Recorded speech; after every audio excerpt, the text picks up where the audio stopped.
Hello and welcome back to my craft room. Well, after a couple of weeks away, I've been doing a lot of catching up. I did warn you there'd be a little flurry of videos, so here's yet another one for you. So today I'm getting back to my dictionary of stitches, my vintage dictionary of stitches. If you've been following along, you'll know that I'm using all vintage supplies, and I'm following along with the lovely Christine Oakley over at Create and Craft with Christine. I'm following along with her video series of 170 odd little short videos where she shows different stitches and goes all the way through the alphabet, and I'm putting together a fabric book as I go along. So last time I left you, now it feels like ages ago now, it was a couple of weeks ago, I was just going to go away and finish up my A spread. So there weren't that many A stitches, and they all fit on one double spread. So I have done that. I finished working on that, so I'll show you that in a mo. But I've also got a little extra that Christine didn't do. Now this happened because I went down to the Stitch Festival down in Islington in London a couple of weekends ago. And one of the workshops that I sat, it wasn't a workshop, it was more of a demo that I sat in on, was all about American smocking. I found out since that it's also known as Canadian smocking, and I had seen the effect before years ago. I think it used to be a really popular thing. I think my gran would have loved it. Anyway, I love it too. And I think it has a place in this dictionary of stitches. I could have put it under S for smocking or C for Canadian smocking, but I've got more C's and S's already, so let's go for I'm just going to do an extra little piece and make a little sort of fold out flap to fit into my book. So let's show you where I've got to. I still can't get my camera angle quite right, and I think that's going to be the case until Tom comes over, because to me it's weirdly like I'd be the same if I was trying to park a car. I can't work out what I need to do to make the camera a better angle. This is the best I can do for the time being. So here is my book as I left it, and I haven't looked at it myself for a couple of weeks. I left those clips on too long. I've made little marks, but it's okay, they'll get covered up. So this is the part that will attach into the cover of the book. So I'll do some kind of work on here. I haven't decided what yet. I'm going to do my sort of frontispiece here. I might have a contents page. I'm not sure what I'm going to do there actually yet. And then here is my A spread, all done. I'm very happy with it so far. Oh, what I haven't done is give it a blast with the hairdryer to take the where I've marked lines for certain stitches. Do you know what? I'm going to go and do it now so you can see it properly. Won't take me a minute. There we go, all done. That's better. Yeah, so I will. I've made a playlist for my vintage dictionary of stitches, and I will link to that in the description box below this, so I won't bother going through everything that's on here now because I've already said it all before. But yeah, I'm really happy with that, and I think what I'm going to do is make my little American smocked or Canadian smocked piece, and then make a little flap that will just slot in here. I'll back it with a coordinating piece of fabric and put a little tab, just add a little tab to it so that it will fold down here, because I think all through the book I will end up with little pockets and fold outs and things like that, especially when I suddenly think of things like this that I want to add in later on. So that is where I'm at with that for a minute. Let's just fold that all away.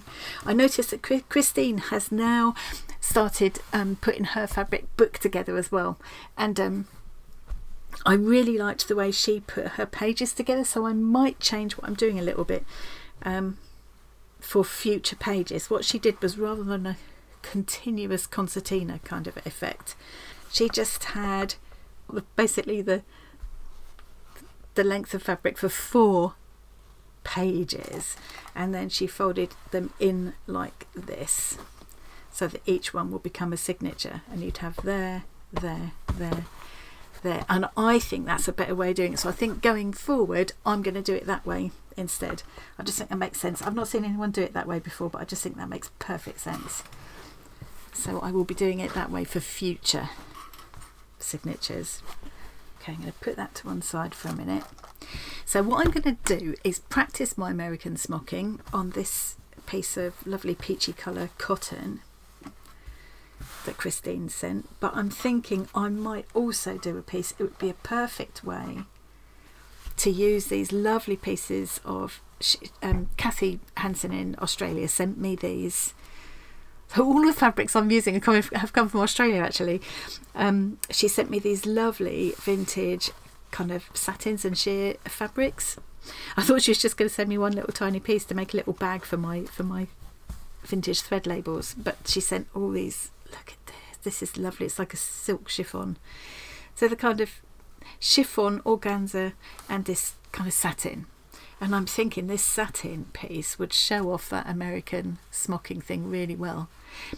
So what I might do is, because there are lots of different variations of it, let me quickly show you a minute. Here we go. Can you see all these different? I'm going to try this lattice one here. I think this is the lattice one. This is the one I'm going to be trying. But there are so many different variations. There's some others there. I also like the one that I've seen called Dragon Scales. Is that here? Is that this one?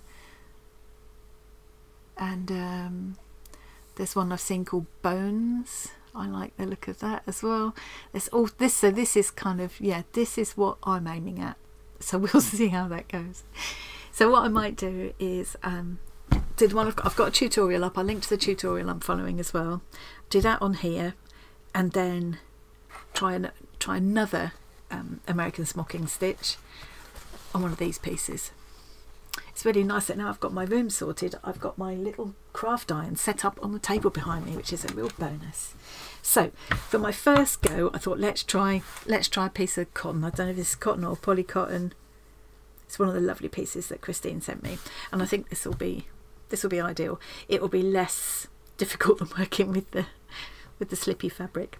So the first thing I'm going to do is square this fabric up, and then I'm going to draw a grid of squares on it. So I'm going to do that, and I'll be back in a mo. Okay, so I've drawn myself a grid of lines. This came out to, I think it was 10 inches. 1, 2, 3, 4, 7, 8, 9, 10. And then because my ruler is an inch wide, I just did this and drew down each one rather than having to keep measuring. I think I must have just added a little bit every single time there, because I ended up with a small square there. So I'm hoping that's not going to matter too much, because those are the edge pieces. I don't know. We'll soon find out, I guess. So the next thing is to follow the pattern for this next stage, for this next part of the grid. It's pretty straightforward. So I'm gonna go in columns, and for the first one on the top left there, I'm going top left to right. Don't know if I really need a ruler here. Just wondering if I can just freehand that, because I don't think I need it. So I've done top left to bottom right of that first square. I'm having a look and I can't see the screen now. And then I'm skipping that square, and I've gone top left to bottom right of that square, skipping the next one. Yeah, I'm not going to worry about doing using a ruler for these. They're really just a guide. Okay, so that's that first row, and then the next row I'm going to skip the top one, and I'm going to draw my line on the second one, but I'm not going in the same direction. I'm going bottom left to top right this time. Skip one, bottom left to top right, skip one. Okay, so I'm just going to cover my whole grid like this, and I guess you could do this in a friction pen or some other kind of removable marker. I feel like it's not going to show these pencil lines too much anyway, and if they do, this is like a working dictionary of stitches anyway. It's not meant to be a perfect finished kind of piece, so I don't mind if you can see the workings. That will add to the interest of it for me. That's all I'm going to tell myself anyway. Oh, I've gone wrong. That's what I get for chatting. I wonder if you can rub out on fabric.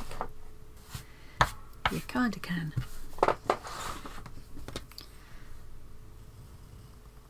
The next step is to get some thread. Right, I've had another quick look at the tutorial. I will link to that. to refresh myself, and what I'm going to do is, I noticed that she's left a border all around and just drawn her grid in the middle, so that's good because it means I can ignore these ones that are not quite square. I'll just leave those outside ones. It's a shame I didn't know that before I put pencil on them, but as I say, it's not going to matter. It's not a finished piece as such. The first thing I'm going to do, I'll try and zoom in on this when I edit. I've got a knot in my fabric. I'm going to take a little stitch here, just a tiny stitch. You don't want these stitches to be showing, if possible, at the end. And then I'm going to take a little stitch at the opposite corner,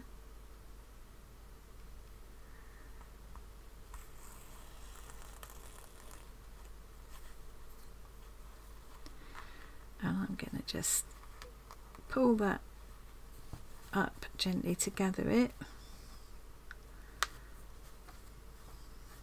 so that this corner meets this corner. See if I can put that more in the light bit there. I think this is going to be awkward anyway, but it's going to be even more awkward in front of the camera. And now I need to anchor this. So I'm just going to slip my needle under. You can either take a little bit of fabric or just under the threads that you've got there. Make a little loop like that, and then pop my needle through the loop, so I kind of make a knot to anchor everything, because I don't want this to go anywhere now. Okay, and now I'm going to go up. I'm going to be doing this one, so I need to my thread needs to travel up to here. I don't want to gather it between this point and this point. I just want to carry the thread there, so I'm going to take a tiny little, just a few threads, just a tiny stitch there. Maybe I should have used a finer thread actually. When I do my piece on the shiny fabric, I'll use one of the vintage finer silk threads, I think. So now I'm going to just keep that straight. I'm not gathering it up this time. I'm just keeping that straight. So I'm going to put my thumb on it there to stop that gathering up. And I'm just going to take another little stitch.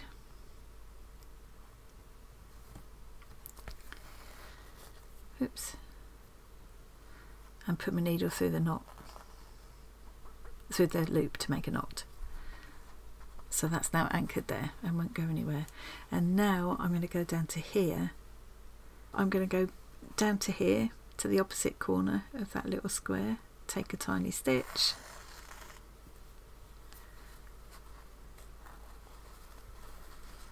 and gather it up, and then anchor that just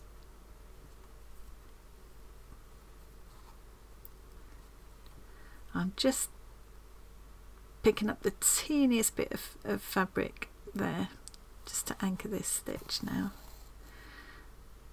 Pop my needle through the loop to make a knot. Now that was a column 2 one. Now I'm going back to column 1, so I need to go back up the straight bit without gathering again, because what I want to do now is go from here, is gather between here and here again. So I need to get my thread up to here but without gathering. So tiny stitch up in that corner, put my thumb on it to stop it gathering up,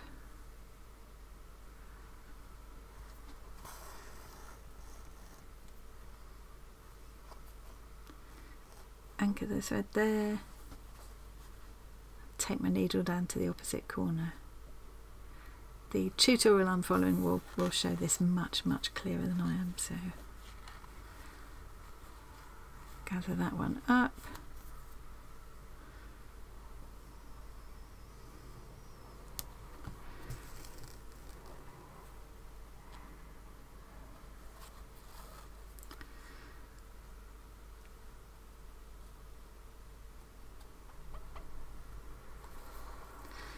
and now I'm back to column 2 again.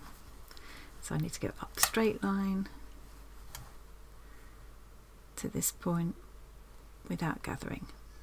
So it's like you keep it straight, you keep the thread straight on the straight lines, you only gather on the diagonal lines. That's how I'm going to remember it.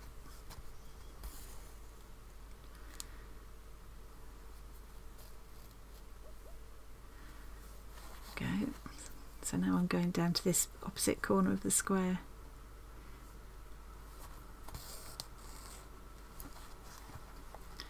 And gathering up.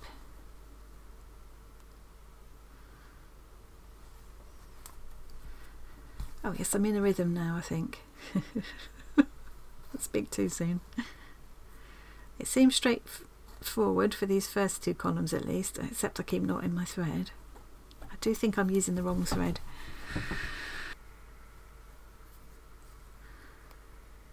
Need to take it really slow for this thread not to knot. Okay, and it's not going to look anything yet on the front. Well, it's beginning to. It's beginning to have an interesting fold shape, isn't it?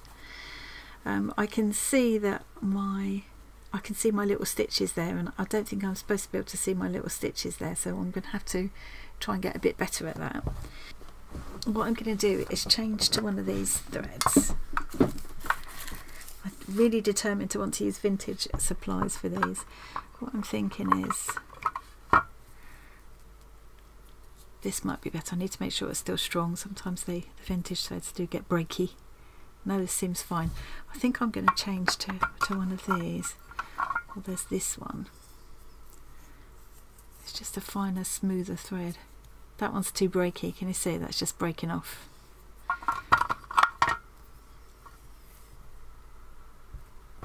I'm going to try this one. It's interesting. You end up with these kind of loops of thread on the back here. But because it's all going to be backed onto something, so it doesn't matter. And apparently at the end, once you're done, you can then iron it to get more, to sort of accentuate the lattice effect. Okay, so I'm going to carry on working up these two columns, and then I'm assuming it's more of the same with the other columns, but I don't know yet. I don't know. I'll wait and see what the tutorial says. So really, yeah, I don't think there's any. I'm going to link to the tutorial, so I don't think there's any point in you sitting and watching me do it as well. So I'm going to carry on and work through this, and then I'll come back and show you how it looks at the end. And then I'm gonna, this evening, I shall sit and do one of the other patterns on this lovely shiny satin, because I think that'll show it really well.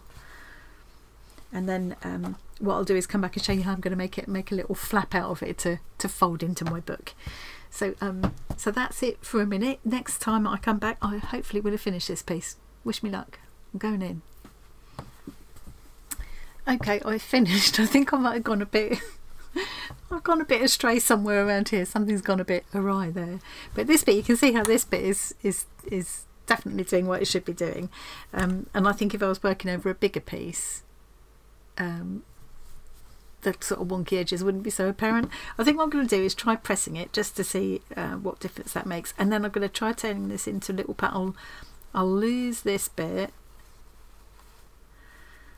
I'll tuck that away inside, and I'll back this piece with something to make it into a little sample piece. So I'm just going to press it a minute first. I've got my nifty little craft iron now. I quite like it ironed, actually. I think that just really brings it out. It's magic how that happens. So I've ironed the bit that went wrong a bit. I've ironed that in behind. And I think what I might do is just stitch this piece in when I stitch the book together. So it could just be like that. So I can see the back as well, because I would find that interesting to look at later on. So I might just do that. I quite like the look of it. I'll have a bit of a think. I'm a bit annoyed that you can still see, this is lack of practice, I guess, you can still see my little stitches. I need to make my stitches even smaller if I can, because I can't see, looking at other people's examples, I can't see any evidence of their stitches like that. So yeah, I think I'm doing something wrong there. I think rather than take tiny stitches through the fabric to anchor at each point, I need to go just under the threads that I've already put in, which will lessen that stitch a bit. I'm either going to do it like that, or I will take a piece of there's this lovely a little coordinating fabric like that, or something more contrasting, or even maybe a piece of nice linen like this. Embroider the name of the stitch, put American Smocking, back this piece with it. I don't know, can't quite decide. At the moment I'm feeling like I want to be able to still see the back, because you know I'm always like about wanting to see the back of things.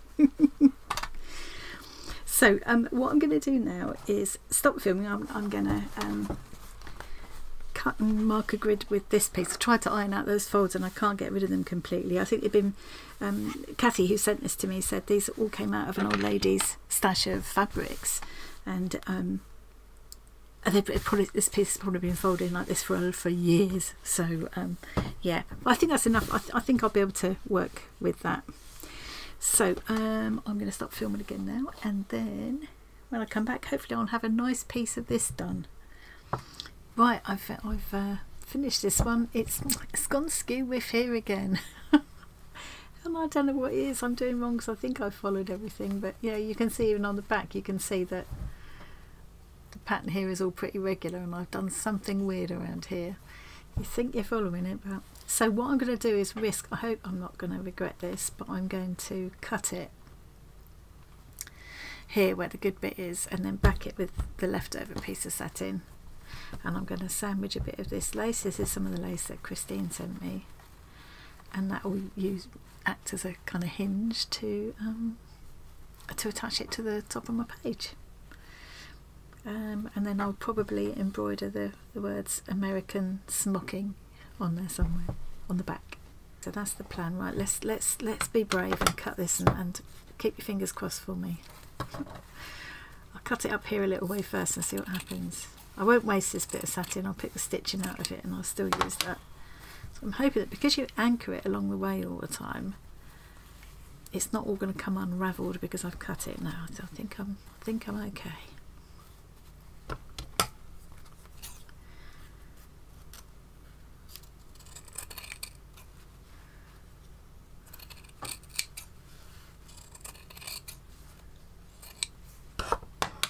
Yes, I've only got the good bit now. It looks like I'm much better at it than I really am.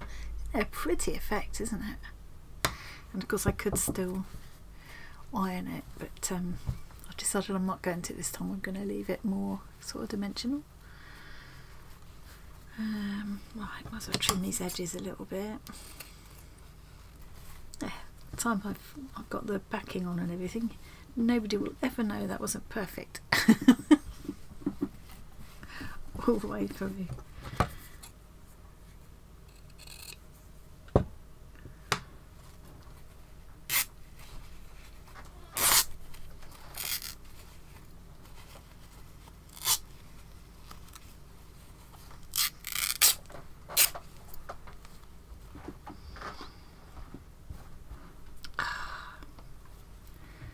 I've now broken some of the stitching. Oh, I've spoilt that now. I have to very quickly get this stitched on the back, I think. I think I'm just going to run a line of stitching around there first to sort of hold it all together. So I've ended up with this tiny little piece. It's enough to show it. Yeah, by the time I'd finished, I just put another piece of this on the back and stitched all around. It was just like a back stitch, and I've turned it inside out. I just made a little tube of it there so I could put a piece of the lace either side. Just did some sort of running stitches with some of my Miss Cheatham's threads. I might do some more of the running stitches on this as well, I think, just to, it's a bit sort of lumpy looking, but I don't think that matters. So all I've got to do now is just sew up this edge and I'm all done. So I'll just do a little ladder stitch here. I think it's going to be the easiest way. I don't enjoy stitching with this slippery kind of fabric, I must say, but it does look really, but it does show off the smocking really well.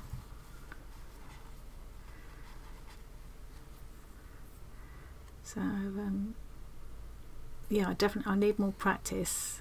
It would be interesting to try some of the some of the other American or Canadian smocking patterns. There's loads of different ones. This time to make the grid I just used, where's it gone? I used the little ruler. I just did the width of that, whatever that is, about 3/4 of an inch. I think that's quite a good scale for this little piece. I remember seeing this kind of effect as like cushions and stuff, done in sort of satins and velvet and things.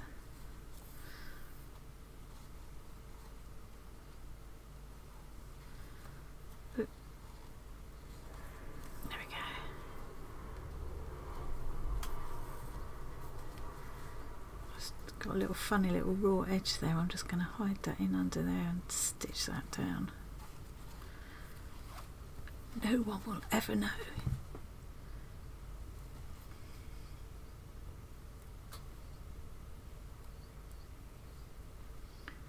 Except us chickens. Yeah, that'll do. So then, yeah, I might just do a little bit of stitching on the back here, just straight stitching or whatever. I love the look of the satiny fabric with this beautiful silk thread against it, so, and it would sort of hide the lumpiness a bit.